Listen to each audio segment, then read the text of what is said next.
भारत की वर्षा की वितरण प्रारूप को प्रभावित करने में नॉर्वेस्टर नामक थंडरस्टॉर्म या तड़ित झंझा की महत्वपूर्ण भूमिका होती है। ये तड़ित झंझा पूर्व मानसून काल में वैशाख से यानी मध्य मार्च से लेकर जून महीने के बीच में दक्षिणी भारत तथा मुख्यतः पूर्वी व पूर्वोत्तर भारत में पाए जाते हैं। शुष्क और ग्रीष्म उष्ण काल में इनसे महत्वपूर्ण सिंचाई या वर्षा जल का स्रोत फसलों को उपलब्ध हो पाता है। तो नॉर्वेस्टर मुख्यतः भारत के पूर्वी उत्तर पूर्वी हिस्सों में अपना प्रभाव दिखाते हैं। मार्च से मई महीनों के दौरान थोड़ा बहुत जून महीने, लेकिन मानसून पूर्वोत्तर भारत में मई में पहुंच जाती है। तो पूर्व मानसून काल में मुख्यतः मार्च से मई महीनों में इनका प्रभाव देखा जाता है। ये मुख्यतः उत्तर पश्चिम से आते हैं, इसलिए इसको नॉर्थ वेस्ट के नाम से नॉर्वेस्टर कहा जाता है। यद्यपि अन्य दिशाओं से भी इनकी आगमन हो सकता है। ये तड़ित झंझा या नॉर्वेस्टर थंडरस्टॉर्म एक स्थानीय मौसमी परिघटना है जो आइसोलेटेड या अलग थलग रूप में विभिन्न क्षेत्रों में पाई जाती है। इसके कारण मूसलाधार वर्षा, तीव्र वात जिसे स्क्वेल भी कहते हैं, और तड़ित झंझा यानी थंडरस्टॉर्म वगैरह उत्पन्न होते हैं। और इनके साथ कई बार चक्रवातीय गति वाली पवनें भी जुड़ी होती हैं। पश्चिमी बंगाल, उड़ीसा, बांग्लादेश में इन्हें स्थानीय रूप से काल बैसाखी भी कहा जाता है। वैशाख में आने के कारण और विनाशकारी होने के कारण इन्हें ऐसा नाम दिया गया। असम के क्षेत्र में इन्हें बोर्डोई शिला कहा जाता है। इन वर्षा के तंत्रों को वसंत ऋतु की तूफानी वर्षा का यानी स्प्रिंग स्टॉर्म शावर्स भी कहा जाता है। नॉर्वेस्टर की उत्पत्ति को अगर देखें तो ये अत्यंत विनाशकारी तड़ित झंझा यानी कि काल बैसाखी की उत्पत्ति का क्षेत्र मुख्यतः छोटा नागपुर पठार, जहाँ रांची और जमशेदपुर का क्षेत्र है, उसके आसपास होता है झारखंड में। और इससे झारखंड की पठार से पूर्व की ओर स्थित अन्य पहाड़ियाँ भी इसके उत्पत्ति में उनकी भूमिका होती है। इन चक्रवातों की, इन तड़ित झंझा की उत्पत्ति उस समय होती है जब सागर की ओर से अर्ध उष्ण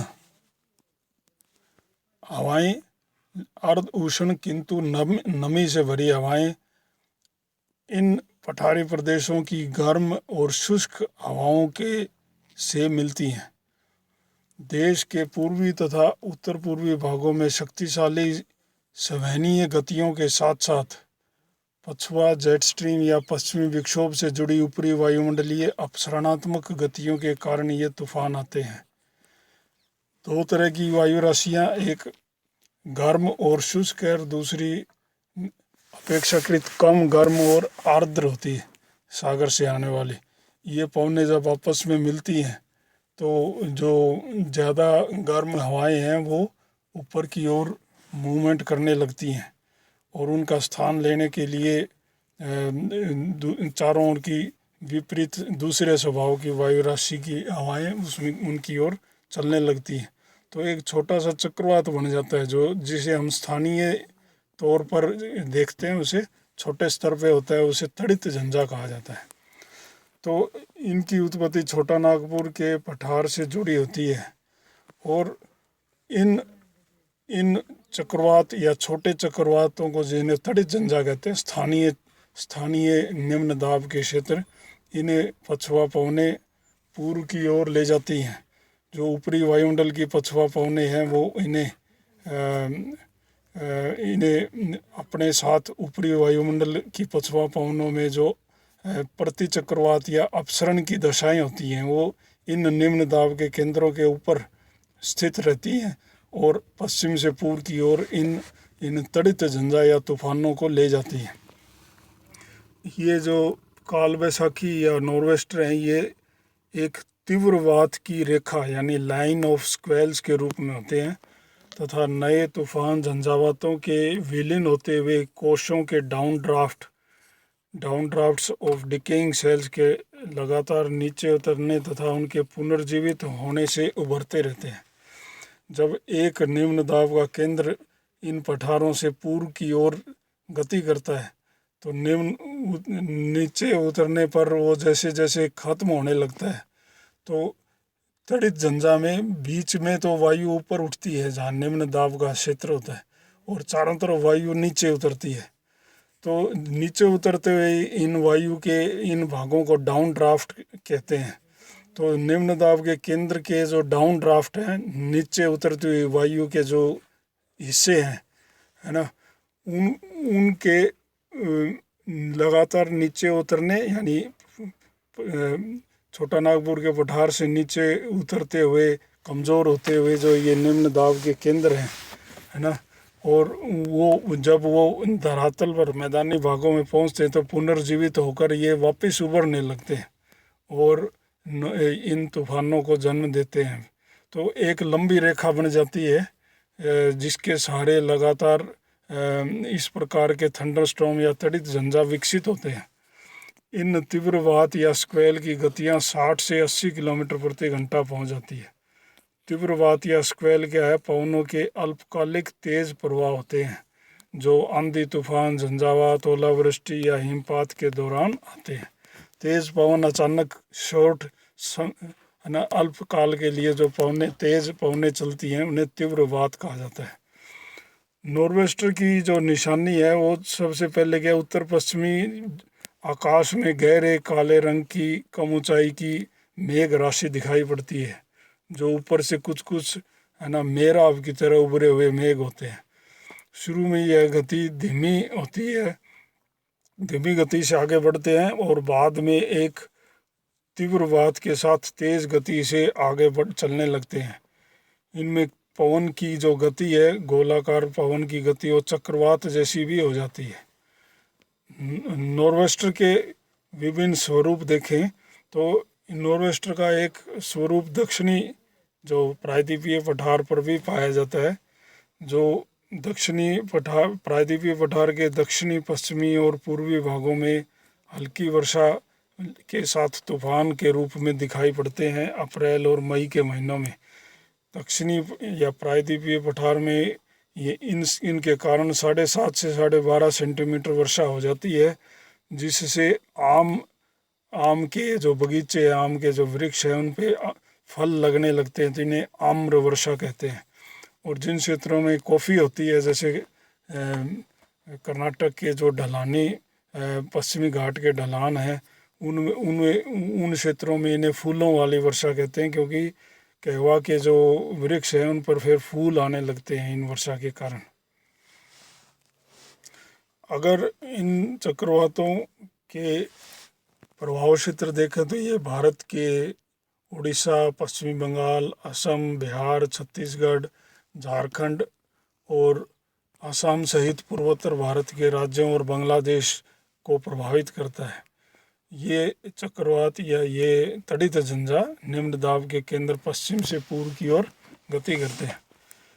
इनकी समय और आवृत्ति देखो तो ये तूफान मुख्यतः वैशाख यानी मध्य मार्च से मध्य अप्रैल में शुरू होते हैं और अप्रैल से मई महीनों में ज़्यादातर ही इनकी मौजूदगी देखी जाती है।